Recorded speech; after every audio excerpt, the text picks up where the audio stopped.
রেফারেন্ডামের যে প্রশ্নটা এসছে এটা মূলত আমাদের বিগত সবার প্রস্তাবের মধ্যে আমি একটা ইঙ্গিত দিয়েছিলাম যে জনগণের কাছে আমরা যাই জুলাই জাতীয় সনদ গ্রহণ করার বিষয়ে বাস্তবায়নের বিষয়ে জনগণের সম্মতি আছে কিনা।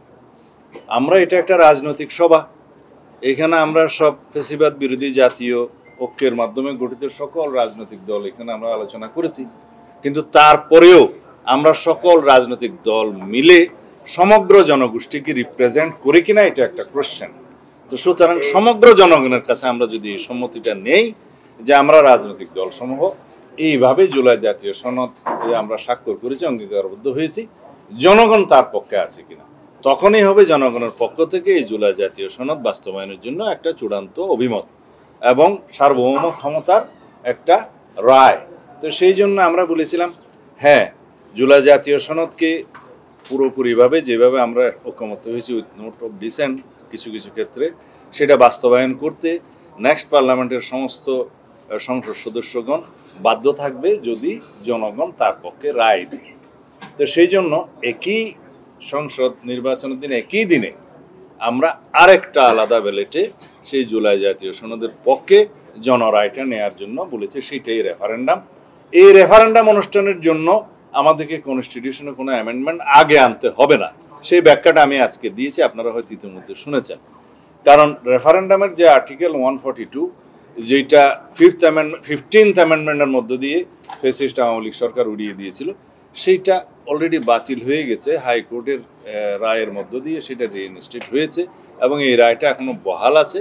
সেটা যেহেতু এখনো অ্যাপিলেট ডিভিশনে কেউ আপিল করে নাই, এখন সেই 142-তে যে রেফারেন্ডামটা করতে হয় সেটা হচ্ছে কনস্টিটিউশনের কিছু আর্টিকেল এবং প্রিয়াম্বল সহ আর্টিকেল 840, 856 অ্যান্ড 142 এগুলো অ্যামেন্ডমেন্ট করতে গেলে পরবর্তীতে প্রেসিডেন্টের স্বাক্ষরের আগে জনগণের কাছে আবার অনুমতি নিতে হয় রেফারেন্ডামের মধ্য দিয়ে।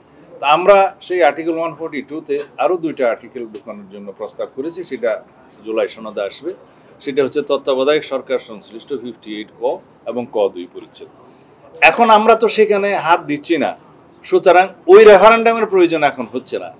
এখন আমরা যদি কনস্টিটিউশন অনুসারে যাই যে আর্টিকেল 142 অনুসারে এই রেফারেন্ডাম যেটা আমরা প্রস্তাব করছি এখন সেটা 142 অনুসারে হবে কিনা, নো। কারণ কনস্টিটিউশনের সেই সমস্ত অনুচ্ছেদগুলো এবং প্রিয়াম্বল যদি আমরা স্পর্শ করি তখন পরবর্তীতে একটা রেফারেন্ডাম হতে হবে, সেটা হচ্ছে অ্যামেন্ডমেন্টের পরে। কিন্তু এখন জাতির কাছে প্রশ্ন হচ্ছে যে এই গণভোট আমরা জনরায়ের জন্য অপেক্ষা যেটা করছি জুলাই সনদ বাস্তবায়নের জন্য, এখানে রেফারেন্ডাম করতে তো মানা নাই, সংবিধানে আর কোথাও এগুলো বাদ দিয়ে রেফারেন্ডাম করা যাবে না এমন কোনো তো প্রশ্ন নাই, এমন কোনো বিধান নাই। সেই জন্য আমরা বলেছি একটা অর্ডিন্যান্স জারি করা যেতে পারে যাতে ইলেকশন কমিশন এই রেফারেন্ডামটা পরিচালনা করতে পারে। সেই অর্ডিন্যান্সের নামটা এরকম হতে পারে যে জুলাই জাতীয় সনদ 2025 বাস্তবায়নের জন্য অধ্যাদেশ বা বাস্তবায়ন অধ্যাদেশ। সেই অধ্যাদেশে থাকবে যে নির্বাচন কমিশনকে এখতিয়ার দেওয়া হলো এরকম একটি রেফারেন্ডাম পরিচালনা করার জন্য জাতীয় সংসদ নির্বাচনের একই সাথে একই দিনে আলাদা ব্যালটে।